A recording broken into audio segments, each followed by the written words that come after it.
सेठ जी मुझे माफ कर दो सेठ जी, मुझसे गलती हो गई।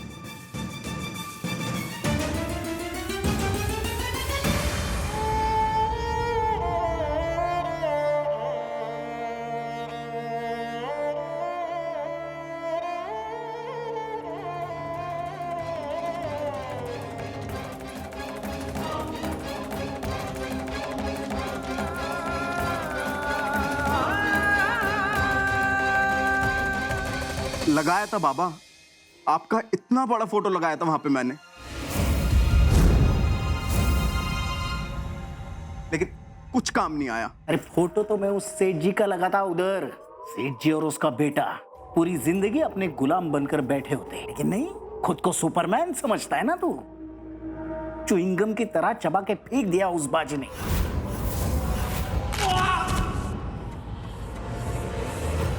क्या करता बाबा, इतनी बार बोल चुका हूं, मेरी आंख में धूल चली गई थी, इसलिए हार गया मैं।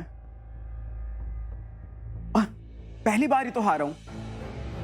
अब क्या आप मेरे को इसके लिए अपनी जायदाद से बाहर निकाल दोगे? देखो ना माँ, कब से चिल्लाए जा रहे हैं मेरे ऊपर। अरे क्यों ऐसे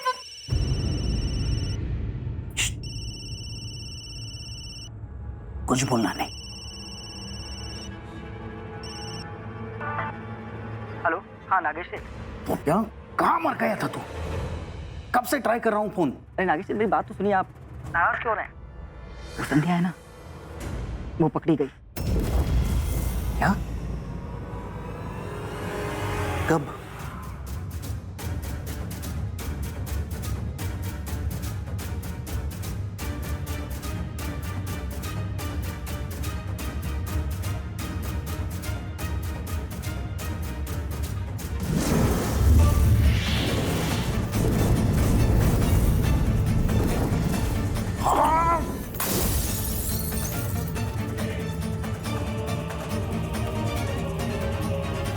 क्या हो गया बाबा? बाबा क्या हुआ? प्रेम, संध्या नक्शा लेके भागने वाली थी देवसु से कि बाजी की बीबी प्रगति, उसने उसका भांडा फोड़ दिया। संध्या पकड़ी गई।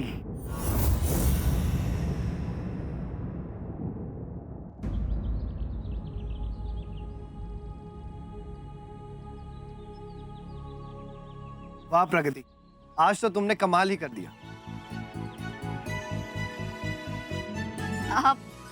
आपने मुझे मेरे नाम से पुकारा? मैं क्या, देख लेना, एक दिन पूरा देवसु तुम्हें तुम्हारे नाम से पुकारेगा। तुम्हारा काम करने का तरीका ही निराला है। वैसे एक बात तो है, श्यामा जी भाव के मुख से गणेश की प्रशंसा में एक शब्द नहीं निकलता कि कभी गणेश ने भी कुछ अच्छा किया है। चुप करना लायक। ये सब कुछ भी नहीं हो पाता अगर असली संध्या देवसु ना आती तो। बेटा, मुझे क्षमा कर दो। मुझे आपसे कोई शिकायत नहीं है मामा जी, बल्कि मुझे तो खुशी है कि इसी बहाने आपसे मिलने का सौभाग्य प्राप्त हुआ। बेटा, मैंने तुम्हें गलत समझा, लेकिन तुम तो साक्षात देवी निकली। आज तुम्हारी वजह से मैं अपनी असली संध्या से मिल पा रहा हूं। जीते रहो बेटा। सच बात है प्रगति, अगर आज तुम मुझे वो झूठा फोन नहीं करती तो पता नहीं देवसु में कौन सा अनर्थ हो जाता। वो झूठी संध्या तो देवसु का सोना, जेवरात, यहाँ तक कि विश्वास भी लेकर भागने में सफल हो जाती। आप सब लोग मेरी इतनी तारीफ मत कीजिए। मैंने कोई बड़ा काम नहीं किया है। मैंने जो कुछ भी किया है वो सिर्फ अपने बाजी के लिए किया है।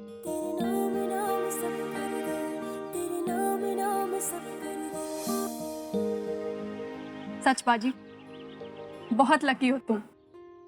क्या हूं?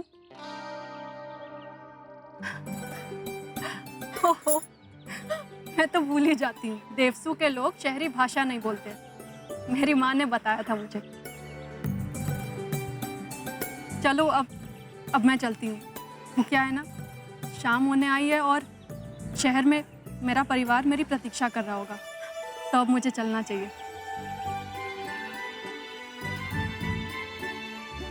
से याद रखना, शहर में तुम्हारी एक सहेली रहती है, समझी? Sure Sandhya, It was a pleasure meeting you too.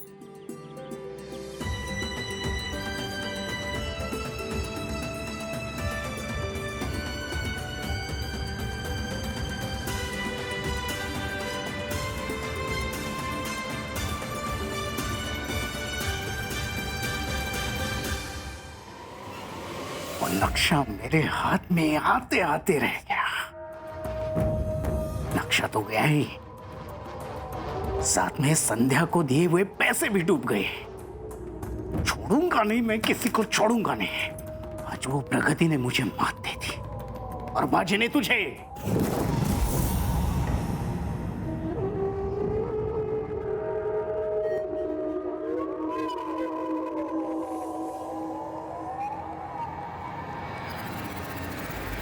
क्या हो गया बाबा?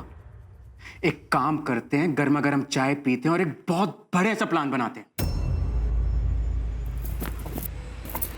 प्लान बनाते हैं?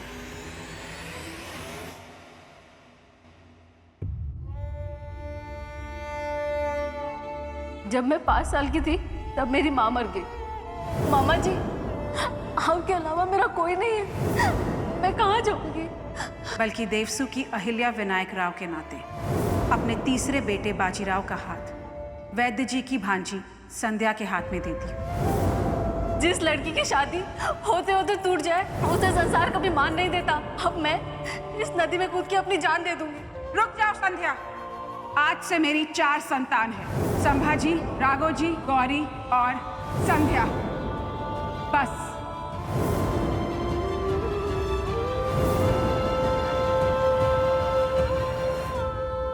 कहाँ जा रही हो? मायरी, मैंने आपको बताया था ना कि मुझे मंदिर जाना बहुत अच्छा लगता है, तो बस मैं वहीं जा रही थी। मेरे होते हुए तुझे उदास होने की कोई जरूरत नहीं है। तू आ जा, मेरे साथ सो जा। इतना बड़ा विश्वासघात, इतना बड़ा धोखा। वो नकली संध्या मुझे इतनी आसानी से मूर्ख बना दिया,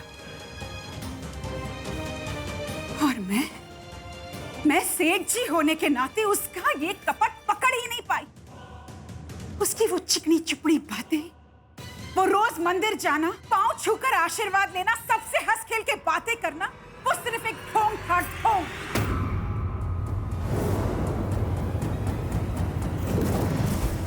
वो संध्या तो सिर्फ यहाँ ये नक्शे के लिए आई थी, और मैं उसकी बातों पर तरस खाकर उसे अपनी बेटी बना बैठी। उस संध्या को न्याय देने के लिए मैंने अपने बेटे बाजी को गवा दिया। इन दोनों का देवसू के किसी भी सदस्य के साथ अब से कोई रिश्ता नहीं होगा।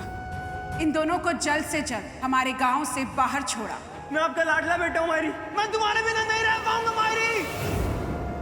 अगर सेठ जी होने के नाते मैं इतनी बड़ी भूल कर सकती हूं, तो क्या आज मुझे उस कुर्सी पे बैठने का अधिकार है?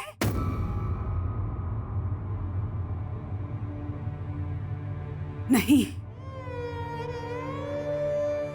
इतनी बड़ी भूल मुझसे कैसे हो गई? कैसे हो गई इतनी बड़ी भूल? उस लड़की के चक्कर में मेरा परिवार तक टूट गया। मेरा बाजी हमेशा हमेशा के लिए मुझसे दूर हो गया। कैसे जोड़ूं अपने टूटे हुए परिवार को? कैसे वापस लाऊं उस बाजी को जो उस शहरी लड़की के कपट में फंस गया है?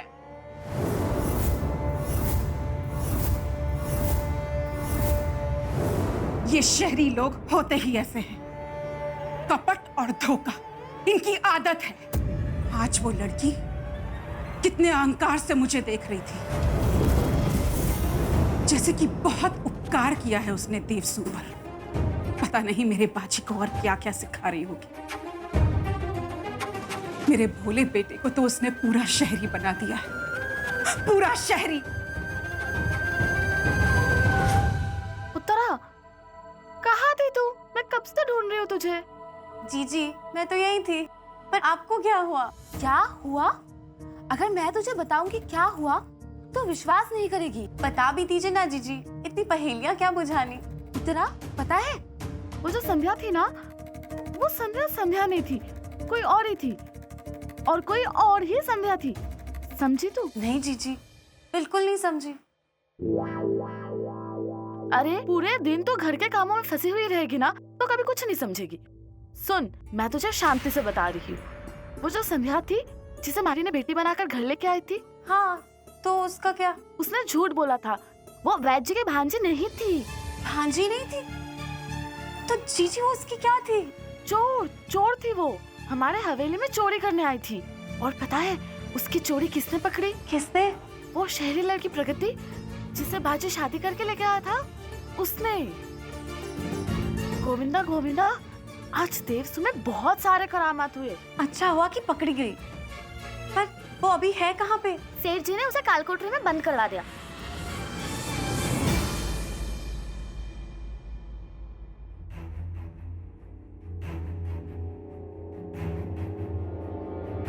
सेठ जी साहब, आज तो देवसू में अनर्थ ही हो गया।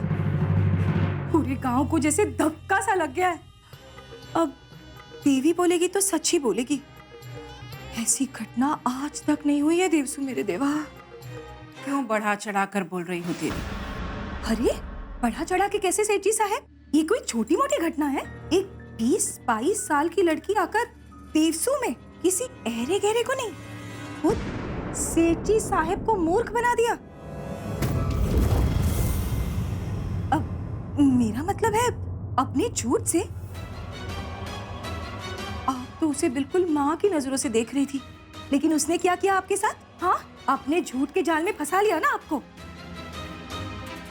मुझे तो पहले ही उस कपटी संध्या पे शक था, लेकिन क्या करती, आपका मान रख के ना चुप रह गई मैं, वरना मैं कभी भी उसे क्या?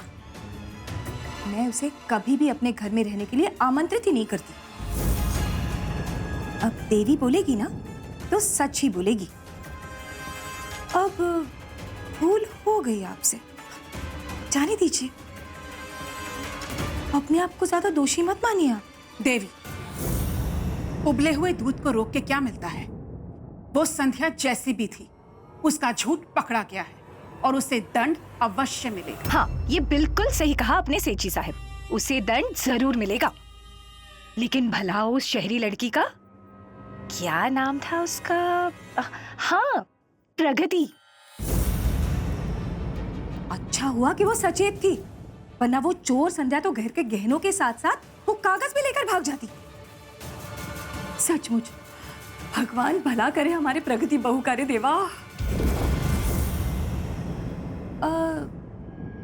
वैसे क्या था उस कागज में कि वो चोर संध्या गहनों के साथ साथ उस कागज को भी चुराना चाहती थी?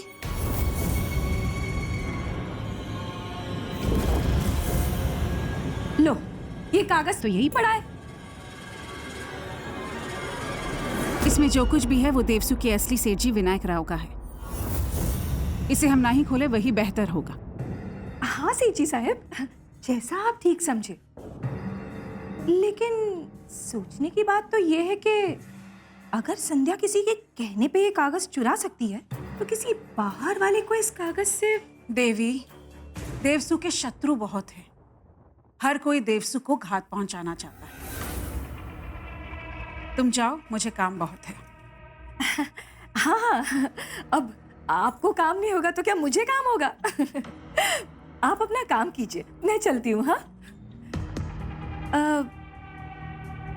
सेठ जी साहब, एक बात कहूँ, मुझे तो बस मेरे बाजे की चिंता हो रही है। बेचारा कितना थका हुआ लग रहा था उसे, कितना कमजोर। आपने देखा सेठ जी साहब, उसे तो चोट भी लगी थी। ऐसे लग रहा था जैसे कहीं से मारपीट करके आया हो। मैं भी क्या आपको बाजी की याद दिलाने लग गई। मैं चलती हूँ। हाँ,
कैसे जी रहा है मेरा बाजी मेरे बिना। पता नहीं क्या खाता होगा, कहाँ से खाना लाता होगा। मेरे भोले बाजी को तो बाहरी दुनिया का कपटीपन का कोई अंदेशा भी नहीं है।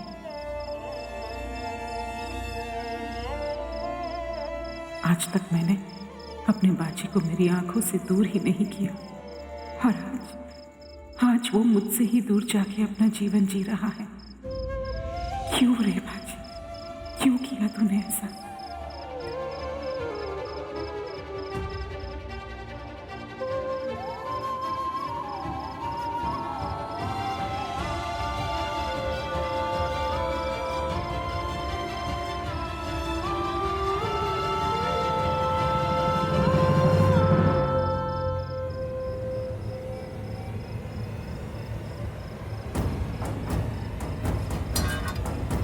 बाजी खाना जल गया।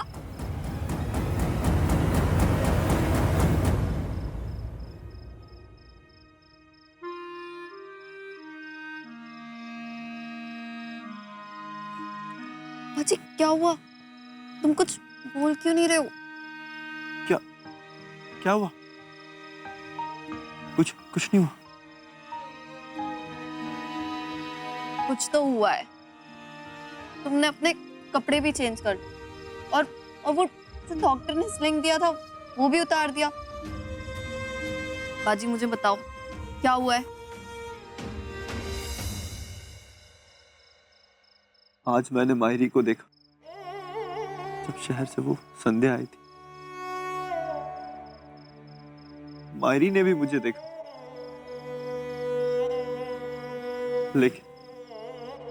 लेकिन उन्होंने एक बार भी मुझसे बात नहीं की।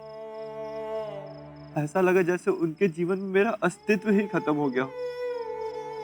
और शायद वो शहरी कपड़ों में देख के मायरी को मुझ पे और गुस्सा आ गया होगा, इसलिए मैंने वो कपड़े निकाल दिए। इन कपड़ों में मुझे घर जैसा महसूस होता है। ऐसा लगता है जैसे अपनी मायरी के गोद में सोया।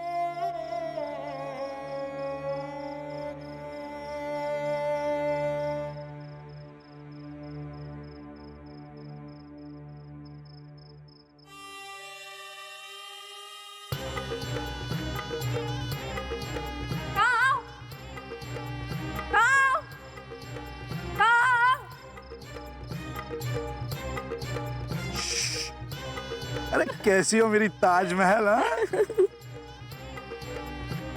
हटो, बेकार की बातें मत करो। बताया आज देवसू में क्या हुआ? आप होते ना तो ठहाके मार मार के हंसते। एक लड़की उस सेठ जी साहब को उल्लू बना गई। इतना मजा आया रे देवा। अरे क्या बोल रही हो?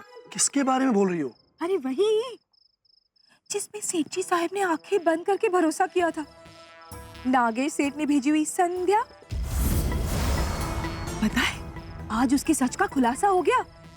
वो संध्या नहीं, नकली संध्या थी। तुम्हें अपनी मायरी की बहुत याद आती है ना? हाँ, मैं कभी उनसे दूर नहीं रहा। मैं उनका सबसे लाडला बेटा था। मैं तो मायरी के चेहरे पे मुस्कुराहट लाता था, और उन्हें खुश देख के मैं भी खुश हो जाता था। उनके हाथ का खाना खाना,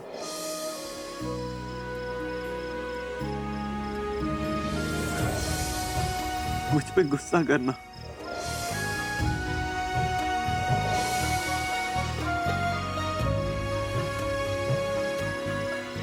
बहुत याद आता, बहुत।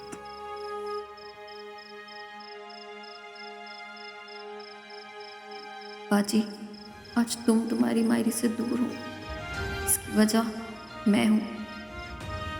वहां तुम्हारी मायरी भी तुम्हारे बिना ऐसे ही तड़प रही होंगी। अगर मैं देवसू नहीं आती तो शायद ये सब कभी नहीं होता।